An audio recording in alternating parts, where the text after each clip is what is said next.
Hello, hello, my lovely, lovely audience. Anyway, welcome to another video.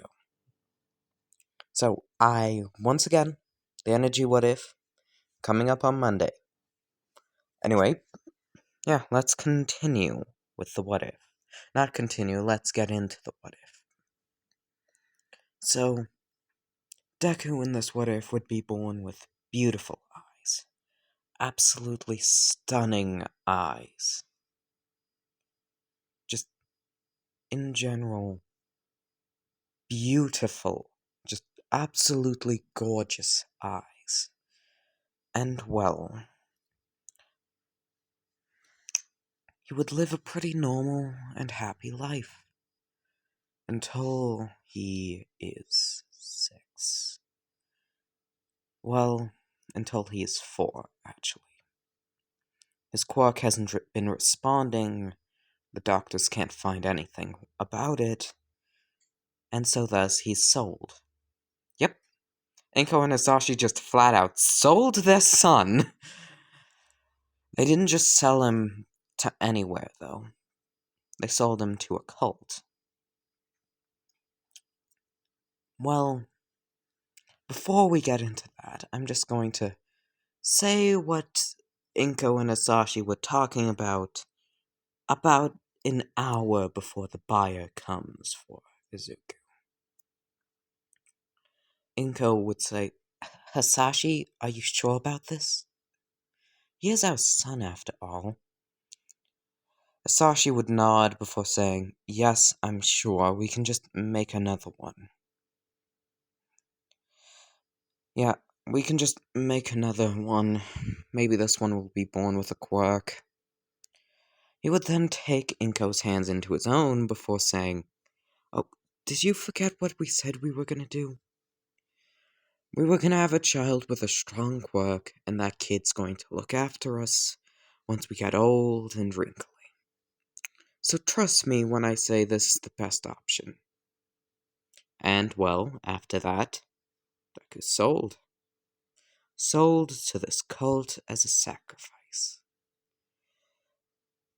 The reason they wanted him was because they were a cult of, well, regarding the eyes of a person. They were going to sacrifice him so that their lord could have Izuku's eyes.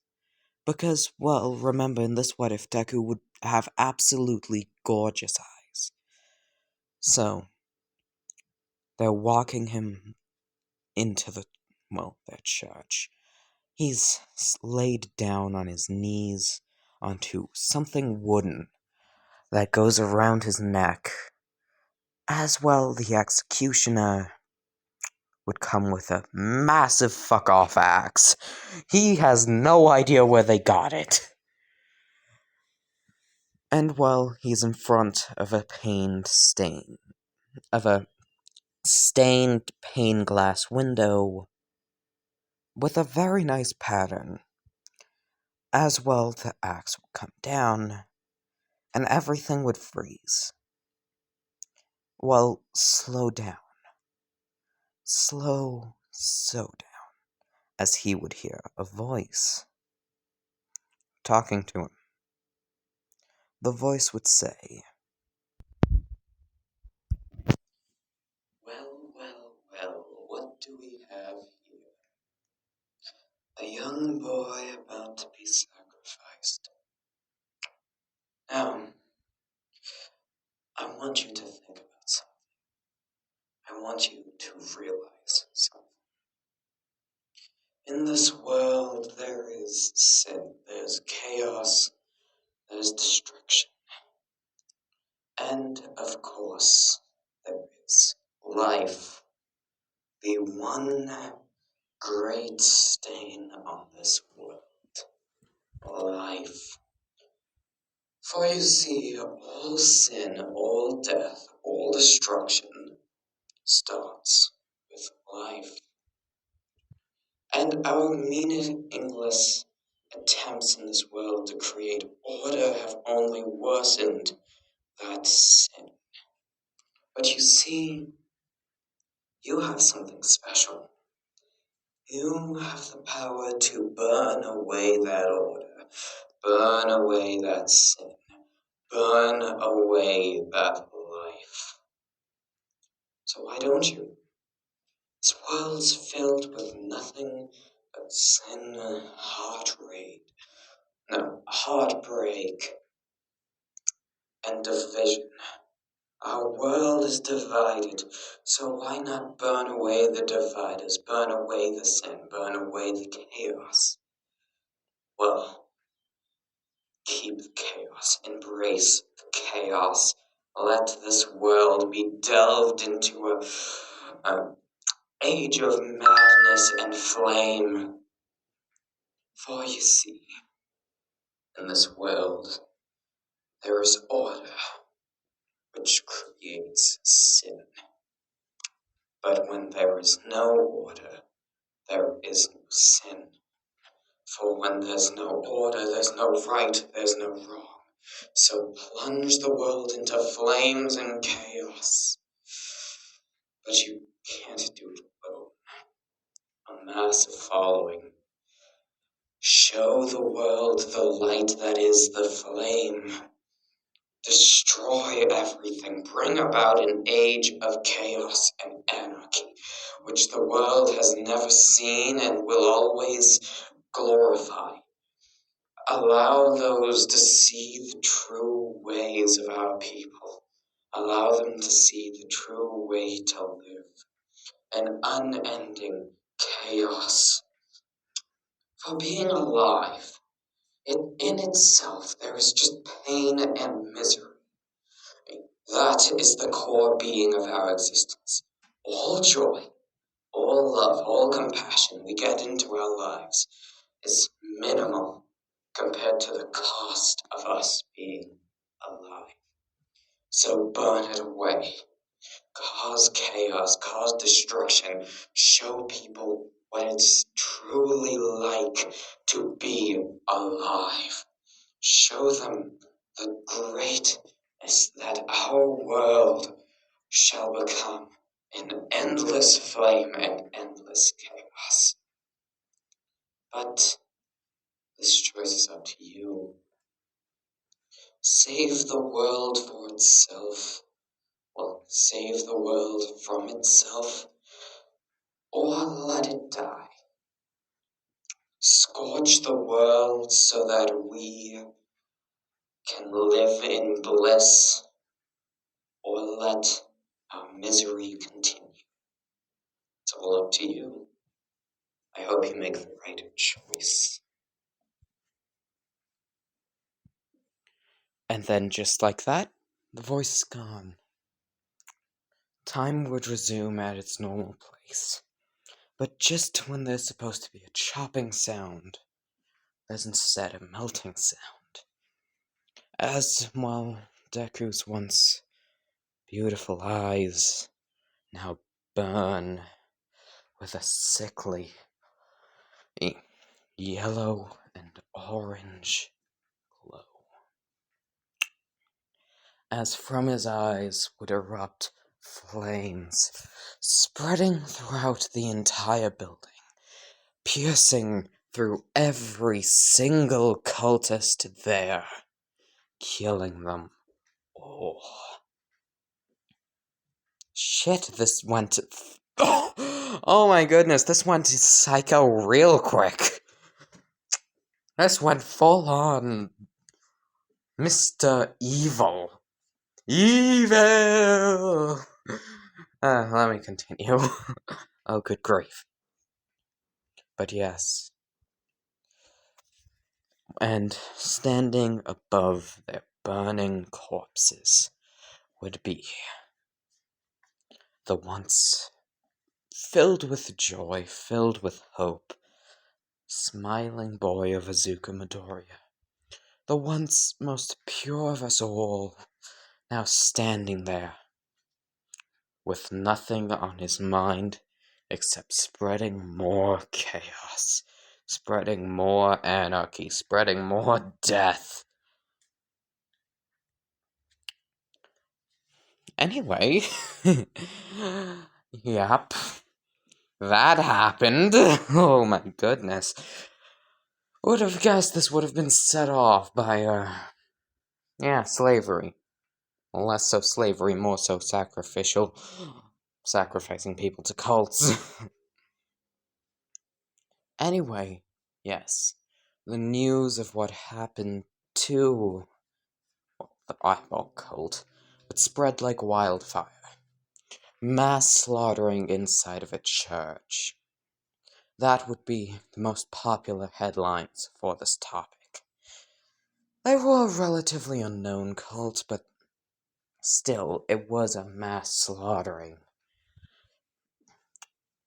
Anyway, the person who has committed this crime, a la Izuku, aka Deku, would be nicknamed the Killer of Fire, because all corpses inside of that building would have been burnt horrifically.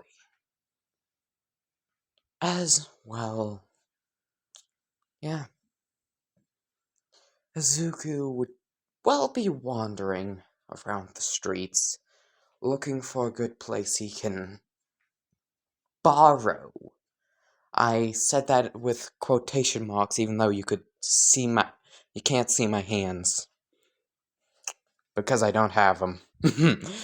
Joke. Or is it? Funny. I'm just a disembodied voice talking to you all. Okay, that's enough. But yeah. Some place for him to borrow, in quotation marks. Until he would come across a crying... Well... Yep, I'm gonna do this. Crying, white-haired, young girl running away from somewhere. She would trip and skin a knee, once again crying still, as well. Izuku would walk up to her. He hasn't fully succumbed to the whole genocide thing yet. It was only a few hours ago. And also, she could be a nice member of his cult. This is getting worse and worse by the second. She only looks a few years older than him, as he would walk up to her and say, "Hey, why are you crying?" She would sniffle before saying, "None of your business." She would then look up at him and quickly recoil at the sight of his eyes. Deku would look down in a nearby puddle, and, the alley that they were in. Like, where else did you think they were? Town Central? Joke again. And realize what happened to his eyes before he would jump back very quickly. She would look at him and say, "What happened to your eyes? Clearly you didn't know your eyes looked like that based off your reaction." Deku would sit down and say, "Only if you tell me why you're crying. And also tell me your name." The girl would nod before saying, I, I'm... I'm I'm Toya Todoroki. I don't know if Toya is a non-binary name in Japan or not. All I know is that I'm still fucking using it. And, I left because my dad was, hitting me. Deku would recoil at that. He would nod before saying, I'm Izuku Midoriya. The reason my eyes look like this is because I almost got sacrificed to a cult. And then a magic voice told me to start my own, so... just your average day. The girl would giggle a bit at that. She would tilt her head and ask, "What's a cult?" Like, she's 6 at this point, and he's 4.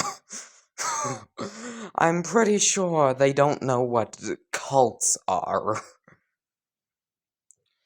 Deku would say, I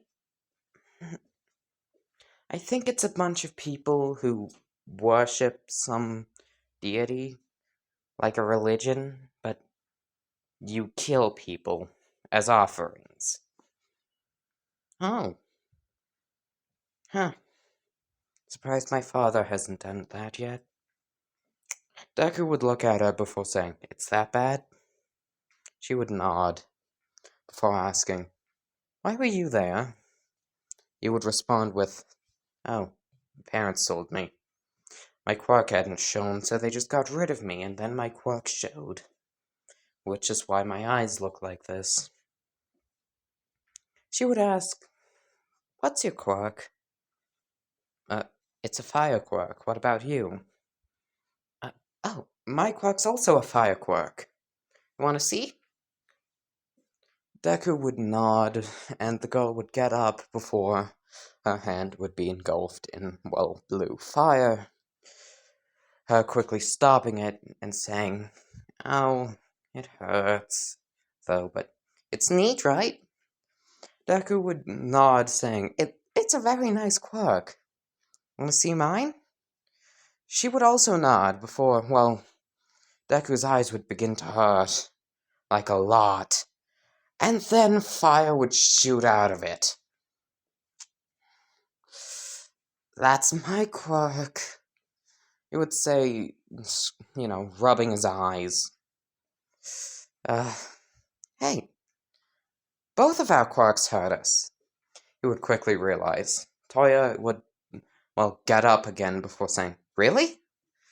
Deku would nod, and before saying, "Yeah, we both have painful quirks, so that's one thing we have in common." She would nod very quickly. This is like the first friend she's made, and she is very happy about it. Izuku would ask, "Hey, wanna be friends? And maybe I could give you a pretty high position in my cult?" She would nod twice, one for the friend thing, second for the cult thing, and, well, she would take Deku's hand and say, "You looking for some place to start? I know a very nice, like, empty place nearby, so..." Deku would nod before she would take him off, and the two of them would start their fantastically whimsical adventure of totally not horrific war criminal proportions. Anyway, that's all I've got for this What If today. If you enjoyed, leave a like, comment, classic YouTuber shit. I said classic YouTuber shit, referring to me asking you all to like, subscribe, and comment. Anyway, goodbye, my lovely, lovely audience. I hope you enjoyed. I recently got back to using the voice changer. I hope you liked it. Anyway, yeah, goodbye, my lovely, lovely audience. I hope you had a nice time, great time, and bye-bye. Remember, the Energy What If is going up on Monday, and just gonna wait for 3, 2, 1. Goodbye!